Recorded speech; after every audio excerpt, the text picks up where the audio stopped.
But I thought we'd start because Mel has shared in the past about her own anxiety and troubles. And I thought we'd talk a little bit about from the beginning what anxiety looks like, what it feels like. I think it's different for everyone, but I think helping describe that will help us sort of see how the dogs can help us with anxiety. Yeah, I think, again, anxiety is a spectrum. It depends on what's happening in your life, to know the level of anxiety that you have. I've always had anxiety, but in a sense, I feel like it's people just throw that term really easily. Sometimes when you're overwhelmed, when you're stressed, you're having a hard time. But yes, everyone will experience it differently. For me, it kind of feels like things when it gets really bad. So when it was at its worst, which is when I wanted to get Lenny, was when I was getting heart palpitations, shortness of breath.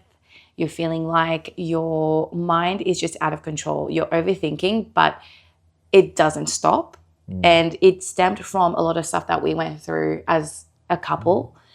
Josh was having a lot of health issues at the time, had some surgeries. I was going through a bit of a phase with not knowing what I wanted to do with my life, career-wise. I feel like during uni, we were so focused on, we were so young, trying to make this relationship work and then getting through uni. And then as soon as we started working, and you start living together, life gets a little bit hard and you feel a little bit lost. And you're changing, obviously, as you're getting older.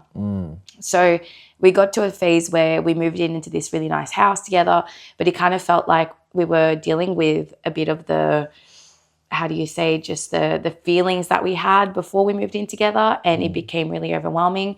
And for me, I just felt like, I just didn't know what to do anymore. My anxiety was so bad that I wasn't productive. I couldn't get things done. I wasn't enjoying what I was doing. I wasn't seeing much purpose in life or like where I was going. And I think obviously depression, anxiety, they come hand in hand. But I do think that the anxiety is kind of the pathway to depression. It starts to be like if you are not getting things done, you're not getting out of bed, you really cannot get through every task that you're meant to do. That's when it falls into depression.